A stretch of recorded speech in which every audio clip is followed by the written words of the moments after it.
Kalekale India linali dziko lalikulu. 1947 asilamu anagalukira nkupanga dziko lawo Pakistan. Anthu akumeneko ankayankhula zilankhulo zosiyana. 1948 boma linasintha lamulo ndi kukhazikitsa Urdu kukhala national language. Mitundu ina inakwiya kwambiri ndi kuyamba zionetsero. Mabangali mwachitsanzo analipo ochuluka, komanso amayankhula chilankhulo chosiyana. Sanakondwere ndi lamulo limeneli. Posakhalitsa anayambitsa chipani awo Amiriki. Pulani yawo amatsutsa mfundo ya one language, komanso amafuna independence. Pofika 1971 nkhondo ya pachiweniweni inayamba. Mabangali ambiri amene amakhalira ku East Pakistan anaphedwa, komanso akuluakulu awo kumangidwa. Zinthu zitavuta, India inalowerera ndi kuyamba nkhondo ndi Pakistani. Mothandizana ndi mabangali amenewa anagonjetsa Pakistani. Zitatero anakhazikitsa dziko latsopano lotchedwa Bangladesh. Mtsogoleri woyamba wa dziko limeneli anali Mujibur Rahman. Atalamulira zaka ziwiri anayamba kudzitukumula. Anakhazikitsa one party system, komanso amachita nkhanza.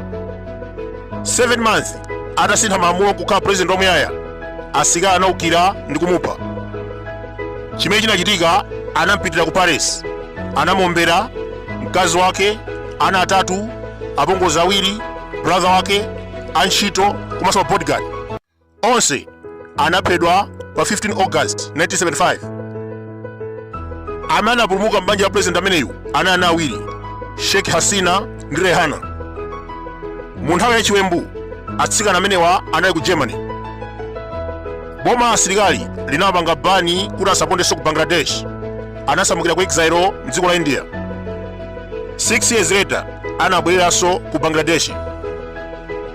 Sheikh Hasina anatenga chipani cha bambo ake ngati mtsogoleri. 1996 anawina chisankho ndi kukhala prime minister.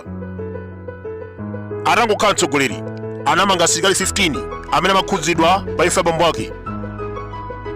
Onsewa ananyongedwa makako, komabe awiri anathawira ku Canada kumene akukhala mobisala. 2001 zimayi ameneyu anauza chisankho. 2008 anawinanso ndi kukhala mtsogoleri. Walamulira Bangladesh kuyambira nthawi imeneyo mpaka pa 5 August 2024. Dziwani kuti zimayi ameneyu anali Gadia. Anayamba ndi zabwino kutsizira zoyipa. Boma lake munachuluka nkhanza, tsankho, komanso corruption. Mwachitsanzo, abale ake 17 anali ma MP, ena 36 anapatsidwa maudindo mboma. $150 billion inasowa mzaka 15 za ulamuliro wake. Otsutsa anaphedwa, kumangidwa, komanso kusowa. Atolankhani 600 akusowabe mpaka lero. Anawanyonga mwachinsinsi. 2014 zimayi ameneyu anasintha malamulo ndi kuyima third term. 2024 anayimanso nkuwina. Otsutsa sanavomereze ponena kuti wabera.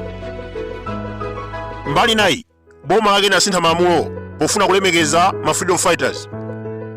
Amagwiritsa ntchito quota system polemba ntchito ma civil servant.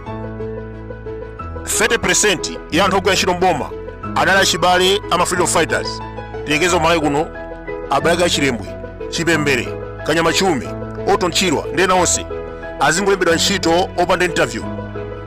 Ku Bangladesh ndi dziko losauka, anthu ambiri sali pa ntchito. Atamva kuti president wakhazikitsa lamulo kuti 30% ya ntchito za mboma azipatsidwa ma freedom fighters achibale, anakwiya kwambiri. Anayamba zionetsero nkupita ku msewu. Zitafika povuta, apolisi anaombera ndi kuphwanyira mademo 200. Zimenezi zinangonjezera mkwiyo. Achinyamata anapitiriza mademo ndi kupempha kuti mtsogoleri ameneyu apange resign. 5 August zanazana omweri, Sheikh Hasina anatola pasi udindo ndi kuthawa mdzikolo. Miyezi iwiri yapitayi taziona ku Kenya zikuchitika. Leronso ku Bangladesh mtsogoleri anayamba kudzitenga ngati mulungu. Ndikunena pano anthu athana naye. Kumawe kuno timamuchenjeza Chakwera, don't take people for granted. Tsiku lina amatopa osopa chilichonse. Nduna za pa mabiliyoni agula nyumba komanso akugawa mwachisawawa. Dzulo president wavomereza convention ponena kuti anthu ena akumwaza ndalama pofuna mavoti. Mawu amene aja amanena chitchola, mumba ndi zikhale ng'oma. Ndikunena pano amumba aluza ngakhale amagawa njinga za moto 220. Akulu amenewa amazungulira dziko la Malawi kugawira mamemba a MCP njinga za moto, njinga zimene agawa 220 something. Koma convention ya dzulo sanavotere.